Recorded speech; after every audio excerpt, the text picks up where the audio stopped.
नमस्कार, बहुत स्वागत आप सभी का। जी मध्य प्रदेश छत्तीसगढ़ देख रहे हैं आप और आपके साथ मैं हूं कीर्ति दीक्षित। छत्तीसगढ़ के कोरबा में युवती की बेरहमी से हत्या का मामला सामने आया है। युवती की 51 बार पेचकस से गोद कर हत्या की गई है।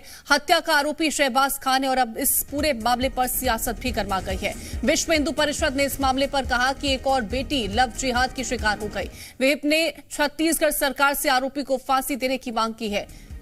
तो बड़ी जानकारी आप तक पहुंचा दें, जहां विश्व हिंदू परिषद ने छत्तीसगढ़ सरकार से मांग की है कि युवती की 51 बार पेचकस गोद करके हत्या कर दी गई और अब आरोपी को फांसी दी जानी चाहिए। तो कोरबा में युवती की हत्या का मामला गर्मा गया। आपको बता दें कि 51 बार पेचकस से गोद करके युवती को मौत के घाट उतार दिया।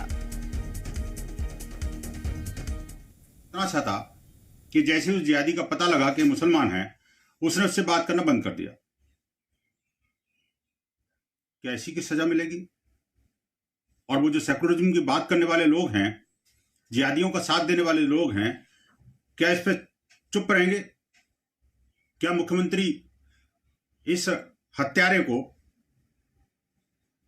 फास्ट ट्रैक कोर्ट के माध्यम से और शीघ्रातिशीघ्र इसको फांसी पर नहीं लटकाएंगे? मैं मुख्यमंत्री छत्तीसगढ़ से निवेदन करूंगा कि अविलंब इस मामले में कठोरतम कार्रवाई सुनिश्चित करके न सिर्फ उस जिहादी को बल्कि उसके साथियों को भी और उसके कॉन्स्पिरेटर्स को भी, जो उसको मोटिवेट कर रहे थे, उनको भी तुरंत गिरफ्तार करके कठोरतम सजा सुनिश्चित करें। और अब हम आपको ग्राफिक्स के जरिए कुसुम की पोस्टमार्टम रिपोर्ट की जानकारी दे देते हैं। देखिए, पेचकस के वार के निशान उस पर देखने को मिले हैं और अधिक खून बहने से कुसुम की मौत हुई है, ये पोस्टमार्टम रिपोर्ट में जानकारी दी गई है। इसके साथ सीने पर पेचकस से 34 बार वार किया गया है, जिसके निशान भी देखे गए हैं। पीठ पर पेचकस से वार किया गया है, जिसके 16 निशान भी पोस्टमार्टम रिपोर्ट में इसका खुलासा हुआ। हार्ट के पास वाला जख्म ज्यादा गहरा था, यह भी पोस्टमार्टम रिपोर्ट में जानकारी दी गई है। तो कुसुम के शरीर के अलग अलग हिस्सों में किस तरह से निशान देखने को मिले हैं, पोस्टमार्टम रिपोर्ट में इसका खुलासा हुआ। तो और ज्यादा जानकारी के साथ जी मीडिया संवाददाता रायपुर से रजनी और दिल्ली से राहुल मिश्रा हमारे साथ जुड़ गए हैं। रजनी का रुख कर लेते हैं। रजनी, 51 बार पेचकस से वार किया, जिसके बाद युवती की मौत हो जाती है। इस पूरे मामले को लेकर के सियासत तो गरमा रही है, लेकिन फिलहाल क्या पूरी जानकारी इस मामले को लेकर के और अभी तक क्या कार्रवाई? देखिए कीर्ति, जब आप जानकारी दे रही थी, एक एक जो डिटेल सामने आई है, जिस विभत्स तरीके से इस पूरी घटना को, इस हत्या को अंजाम दिया गया है, वो दिल दहलाने वाला है। जैसे वार किए गए हैं और अब तक दुख की बात यह है कि आरोपी पुलिस की पकड़ से बाहर है। पुलिस ने अपनी टीम को अलग अलग हिस्सों में भेजा है, क्योंकि सबसे ज़्यादा संभावना इस बात की है कि आरोपी गुजरात वापस लौट गया है, तो वहाँ भी पुलिस की टीम गई है। अब जांच की जाएगी और जल्द से जल्द आरोपी गिरफ्त में लाया जा सके, इसको लेकर टीम अलर्ट पर है, क्योंकि ये पूरा मामला अब बहुत बड़ा हो चुका है। इसमें अब तक पुलिस के हाथ आरोपी नहीं लगा है, वहीं दूसरी तरफ सियासत तेज है। लगातार विपक्ष की तरफ से हमला किया जा रहा है। विपक्ष की तरफ से तो इस पूरे मामले को कहीं ना कहीं सांप्रदायिक मोड़ भी दिया गया और ये कहा गया कि लव जिहाद का एंगल भी हो सकता है। तो इतने बड़े बड़े शब्द इस पूरे मामले से जुड़ गए हैं और दूसरी तरफ ये पूरी घटना इतनी ज्यादा दिल दहलाने वाली है कि अब कितनी जल्दी आरोपी की गिरफ्तारी होती है और गिरफ्तारी के बाद पूछताछ में क्या जानकारी सामने आती है, आखिर क्यों आरोपी ने इतने विभत्स तरीके से इस हत्या को अंजाम दिया, ये पूरी जानकारी जब तक सामने नहीं आएगी तब तक कुछ कहना जल्दबाजी भी कही जा सकती है। बिल्कुल जल्दबाजी होगी इस पूरे मामले को लेकर के, लेकिन जल्दबाजी एक चीज में जरूर होनी चाहिए कि इस आरोपी को गिरफ्तार किया जाए। राहुल का रुख कर लेते हैं। राहुल, ये जो पूरा मामला है, कोई ऐसा पहला मामला हमने नहीं देखा। बीते अगर हम महीने की बात करें या हफ्ते की बात करें, इस तरह के कई मामले सामने आ चुके हैं। सियासत इस पर देखने को मिल रही है, लेकिन उससे ज्यादा देखना ये चाहिए कि किस तरह से पुलिस इस पर काम करती है। क्या दिल्ली में इसको लेकर के पूरी जानकारी?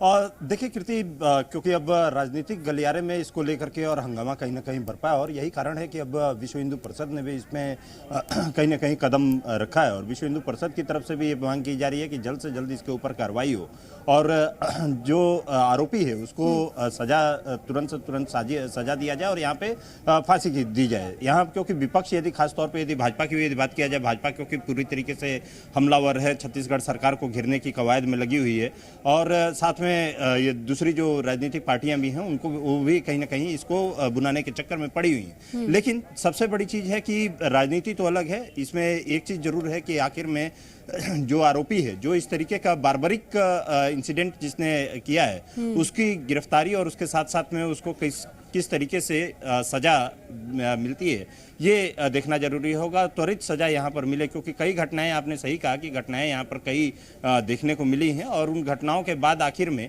क्योंकि कानून का यदि लचर रवैया रहेगा तो इस तरीके के अपराध करने वाले कहीं ना कहीं सीधे तौर पे जो है इसमें या तो बच जाते हैं या वो काफ़ी लंबा खींच जाता है, मामला लंबा खींच जाता है और जो पीड़ित होता है या जो न्याय के आस में बैठे हुए लोग होते हैं वो काफ़ी समय जद्दोजहद इसके लिए, अपने न्याय पाने के लिए जद्दोजहद करते हैं। तो इसमें सबसे ज़रूरी है कि जल्द से जल्द इसमें सजा मुकर्रर किया जाए, जो आरोपी है उसकी गिरफ्तारी के साथ साथ उसको सजा दी जाए और कठोर से कठोर सजा यहाँ पर दी जाए। यही कारण है कि अब तमाम जो राजनीतिक पार्टियां भी हैं वो अपनी तरफ से इस मांग को लेकर के उठाने लगी हैं कि आखिर में कब। बिल्कुल, कांग्रेस के हमारे साथ वरिष्ठ नेता जुड़ गए हैं, धनंजय सिंह ठाकुर जी, बहुत स्वागत है आपका। सर, एक बार फिर एक और मामला सामने आ चुका है, एक और बेटी को हमने खो दिया, 51 बार पेचकस से उस पर वार किया जाता है। विश्व हिंदू परिषद का कहना है कि लव जिहाद का मामला है, फांसी की सजा होनी चाहिए। क्या आपका इस पूरे मामले को लेकर के रिएक्शन? देखिए, निश्चित तौर पर जो घटना हुई है बहुत दुखद घटना है और अपराधी के ऊपर जो भी होनी है न्यायालय उसके लिए है और न्यायालय उस पर कड़ी से कड़ी कार्रवाई करेगी।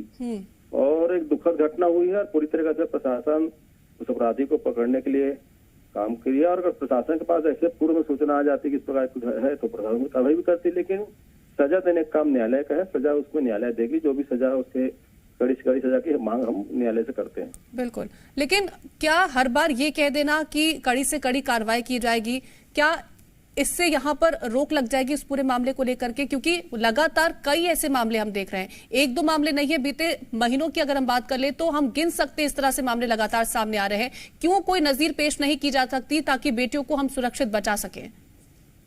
देखिए, मैंने पहले ही कहा कि अगर पूर्व में ऐसी कोई सूचना पुलिस प्रशासन को आती है कि कोई उसको प्रताड़ित कर रहा है, कोई डरा रहा है, कोई धमका रहा है, पुलिस उस पर कार्रवाई करती। घटना करने पर आने के बाद ये चीजें प्रकाश में आई है तो सरकार ने जो कार्रवाई है वो कार्रवाई की। और मैंने जो पहले कहा कि न्यायालय है जो उसमें सजा तय करेगा। हम तो सिर्फ मांग ही कर सकते हैं, न्यायालय से सजा देने का अधिकार न्यायालय के पास में है। लेकिन विश्व हिंदू परिषद कह रहा है कि फांसी की सजा होनी चाहिए, क्या उस पर आपका रिएक्शन? ये उनकी अपनी मांग हो सकती है। तो सर, आपकी तरफ से फिलहाल क्या कदम उठाया जा रहा है? हमने पहले कहा ना, आरोपी को पकड़ा गया है और उसमें बिल्कुल जो न्यायालय से मांग भी कर रहे हैं कि कड़ी सजा दे और प्रदेश में ऐसा संदेश न्यायालय के माध्यम से जाना चाहिए जिस प्रकार के जो घटना को अंजाम देने के दूषित मानसिकता के लोग हैं उन पर भय उत्पन्न हो। और मैं तो आपके चैनल के माध्यम से सभी बेटियों से आह्वान करूंगा, बहुत सारी चीजों में उनको परहेज करना चाहिए और ऐसी कोई घटना उनके साथ या कोई धमकी चमकी उनको मिलता है तो पुलिस प्रशासन को सूचना देनी चाहिए। पुलिस पूरी तरीके से बेटियों को सुरक्षा तैयार है। बिल्कुल सर, ये बता दीजिए कि आरोपी को कब तक गिरफ्तार कर लिया जाएगा? क्या इसको लेकर के कोई जानकारी है आपके पास? देखिए, पुलिस अभी लगी हुई है और बहुत जल्द जो आरोपी है वो सलाखों के पीछे होंगे। और सर, अगर इस तरह के लगातार मामले आ रहे हैं तो क्या कहीं ना कहीं ये सोचने की जरूरत नहीं है कि जो पुलिस है उसे ज्यादा सतर्क होना चाहिए और भी ज्यादा कड़ी कार्रवाई होनी चाहिए ताकि इस तरह के मामले और भी आगे देखने को ना मिले? देखिए, प्रदेश में हर नागरिक की सुरक्षा की जिम्मेदारी पुलिस के पास में है। पुलिस प्रशासन अपने दायित्व का निर्वहन कर रहा है और पुलिस प्रशासन के पास ऐसी कोई सूचना पूर्व में आती है कि कोई उसको प्रताड़ित कर रहा है, कोई उसको डरा रहा है, कोई धमका रहा है, कोई उसको हमला करने की धमकी दे रहे हैं तो निश्चित तौर पर पुलिस में कार्रवाई करती है। और पुलिस प्रशासन सभी नागरिकों की सुरक्षा के लिए जिम्मेदार है और हम तो न्यायालय में से मांग करेंगे इस पूरे प्रकरण की जल्द से जल्द सुनवाई हो और जो दोषी है उस पर कड़ी से कड़ी कार्रवाई। बिल्कुल। अमित चिमनानी जी हमारे साथ जुड़ गए हैं, प्रवक्ता हैं बीजेपी के। बहुत स्वागत है अमित चिमनानी जी आपका। सर, मामला आपको पता होगा, क्या आपका इस पूरे मामले को लेकर के स्टैंड है? देखिए, प्रदेश में ऐसी घटनाएं लगातार हो रही हैं जब महिलाओं की बर्बरता से हत्या हो रही है और हत्या करने में कुछ विशेष लोग, कुछ विशेष वर्गों का सामने आना बहुत सारे संदेहों को जन्म दे रहा है। क्या हमारे प्रदेश की जनजातीय समाज की अन्य युवतियों को षड्यंत्र पूर्वक फंसाया जा रहा है और उसके बाद उनकी बर्बरता से हत्या हो रही है? ये बहुत ही एक जांच का विषय है, लेकिन सरकार इसमें संवेदनशील दिखाई नहीं दे रही है। अब 51 बार अगर पेचकस से गोद कर हत्या हो रही है तो उस युवती को कितना दर्द महसूस हुआ होगा, उसका परिवार किस पीड़ा में है, प्रदेश के लोग सुनकर कितनी तकलीफ महसूस कर रहे हैं, ये अंदेशा सरकार को लगाना चाहिए। और ऐसे मुद्दों पर जो जन सुरक्षा से जुड़े हुए हैं, कम से कम राजनीति न करते हुए ये मौतें कैसे रुकें, ये महिलाओं के साथ जो बर्बरता हो रही है वो कैसे रुके, इसको लेकर के आगे आना पड़ेगा।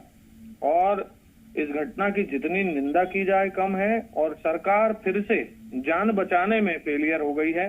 सरकार का काम केवल अपराधियों को पकड़ना नहीं होता, सरकार इन हत्याओं को कैसे रोके, इस दिशा में सरकार को काम करना ही पड़ेगा। अन्यथा ऐसी जो बच्चियां हैं जनजाति समाज की, अन्य बच्चियां जो हैं वो लोगों का षड्यंत्र का शिकार होती रहेंगी और ऐसी मृत्यु उनकी होती रहेगी। प्रदेशवासी इस चीज को बर्दाश्त नहीं करेंगे। बिल्कुल, तो इस पूरे मामले को लेकर के एक नजीर पेश करने की जरूरत है ताकि आगे जाकर के हम किसी तरह से और कोई बच्ची को ऐसे ना खोए। आप दोनों का हमारे साथ जुड़ने के लिए, तमाम जानकारी साझा करने के लिए बहुत शुक्रिया। राहुल, आपका भी तमाम जानकारी साझा करने के लिए बहुत शुक्रिया। रजनी, आपका भी बहुत शुक्रिया। खबरों में बने रहने के लिए आप हमारे फेसबुक, ट्विटर और इंस्टाग्राम पेज को फॉलो कर सकते हैं। लेटेस्ट अपडेट के लिए आप हमारे यूट्यूब चैनल को सब्सक्राइब भी कर सकते हैं और हाँ, बेल आइकन पर क्लिक करना ना भूलें।